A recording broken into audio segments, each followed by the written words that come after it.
everybody, it's me, Jill, and welcome to Jill Informed.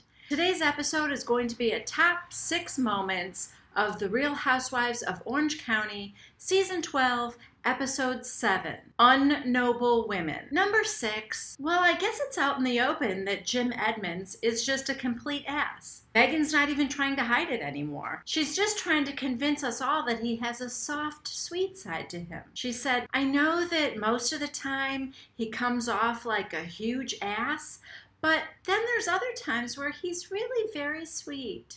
Are there just the two options? He's either really sweet or he's a big jerk.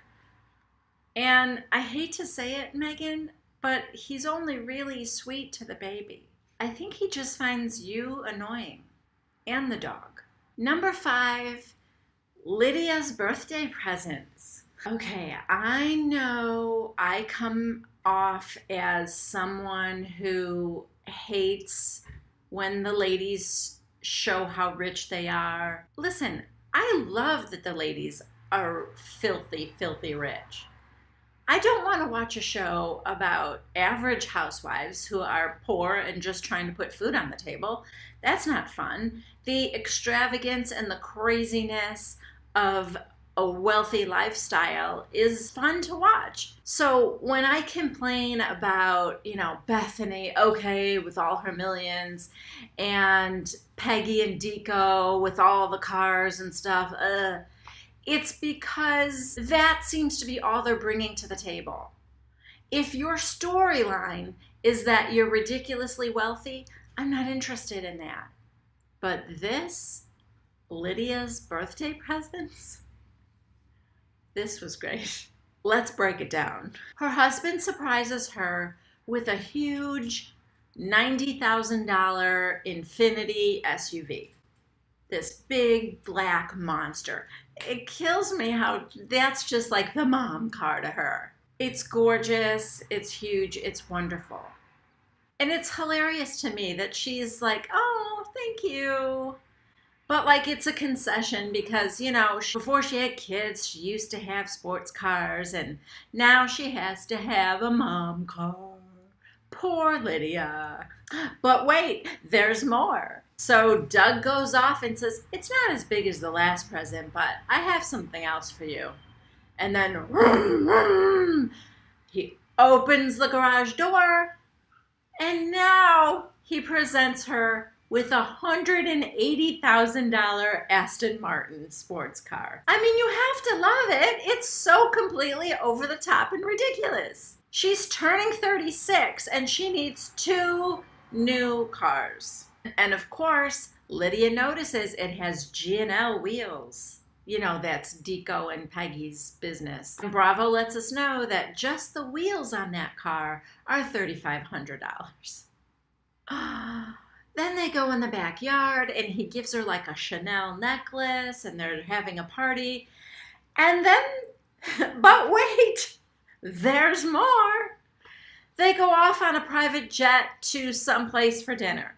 So it's just, it is deliciously over the top, and I do love that kind of thing. So do not get me wrong, because that's not her storyline, and so I'm good with it. I just don't want their wealth to be the story that they tell. Number 4, any and every scene with Kelly and her husband Michael. They're all the same, and they all make me really nervous. I do not know what's happening with that relationship. I know that they were divorced or separated and then got back together. And I think ever since Kelly's been on this show, her marriage has been in a very precarious place. I don't get it. I don't see any chemistry between the two of them. There doesn't seem to be any genuine love. Every time Michael opens his mouth, Kelly takes it the wrong way. And there's got to be a reason for it. There's got to be some more to that story that we aren't being told. But I hate when we're sitting down for a scene with them because I know it's going to go bad. And this was no exception. They go to a restaurant, sit down together. She's looking at the menu and she asks him what he wants to eat. And she starts to say how everything looks good. Ooh, the lobster mac and cheese looks good. And she's looking at other things on the list. And he made some comment about, I don't remember, like, let's just get a little bit of everything, or, I can't eat that much. And she just doesn't hear him. She just bulldozes right past it. He's talking and she's going, ooh, she's looking at more things on the menu. So when the waitress comes, she orders like 4 different things. Sliders and the mac and cheese, and we'll have tacos, and she just keeps going on and on, completely disregarding what Michael said. Then they're talking about Michael's birthday is coming up, and I guess he's like 15 years older than her or something.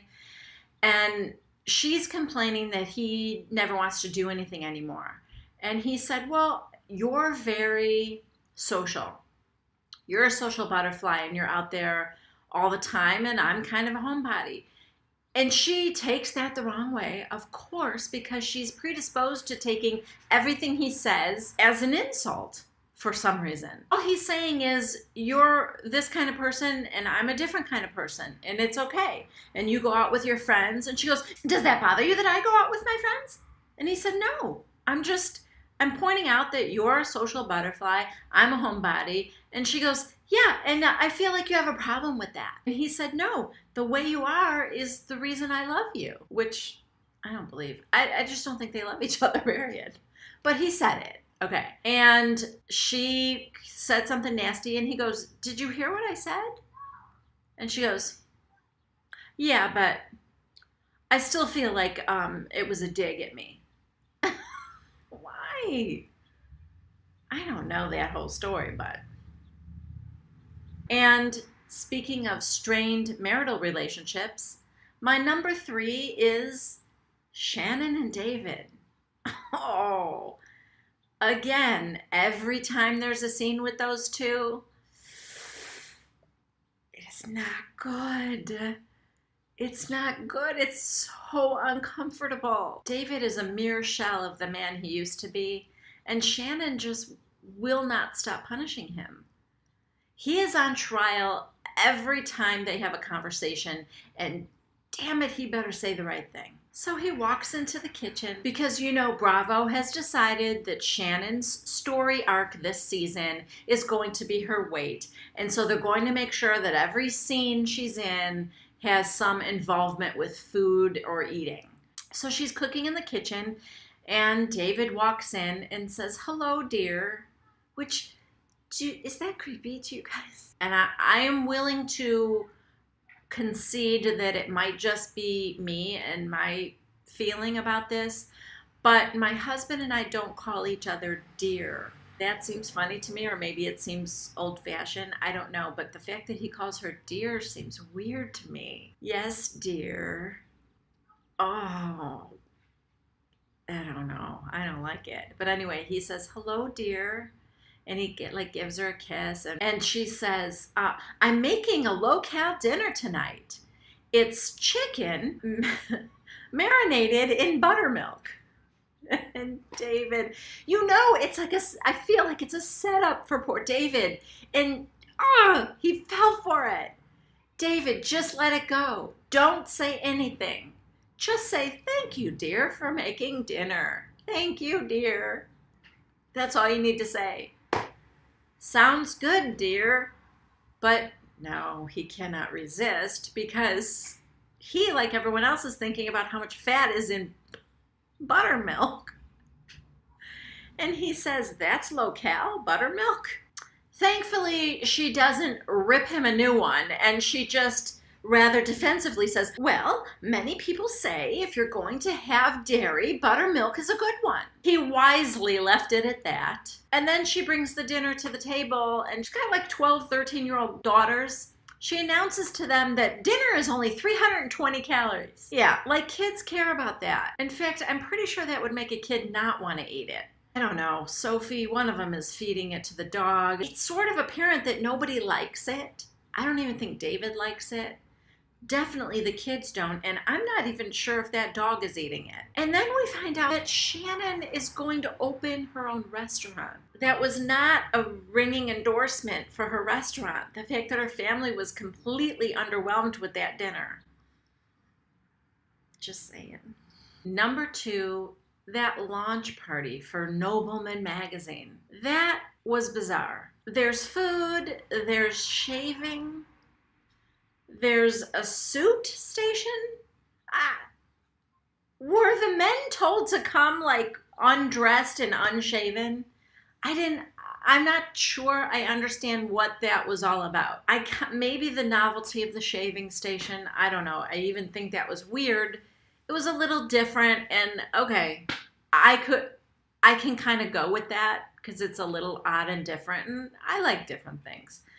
But the suits? Now the suits, what was that deal? Was everybody getting a suit to take home? Were they just getting a suit fitted to wear at the party? Were they supposed to buy a suit? I don't know what, yeah.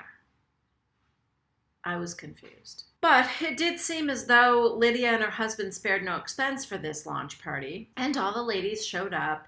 And of course, there was ignoring and tension between Vicky and Tamara and Shannon. And before Vicky left, Peggy talked to her about trying to maybe have a lunch or a get-together to talk to Tamara, because Peggy knows that they were good friends and she would love for them to be good friends again. And she asks Vicky if she would consider getting together and talking to her. And Vicky said, "Oh, I love you. You're sweet." And she gives her a hug. And she's like, "I just don't think that's going to work. But I mean, I guess." And I think she agrees to it. Anyway, she leaves the party early. And then little Miss Friend Matchmaker toddles over to Tamara and basically says the same kind of thing. And Tamara has the exact same reaction Vicky did. "Oh, I love you. That's sweet, but this is probably not going to happen." And she must have said that Vicky agreed to it, and would you agree to it? And I guess Tamara said yes, she would agree to it. And just as that was happening, Shannon walks up and says, "What are you guys talking about?" And Tamara says, "Vicky wants to meet with me to talk." Well, but pump the brakes for a second there. That's not exactly what happened.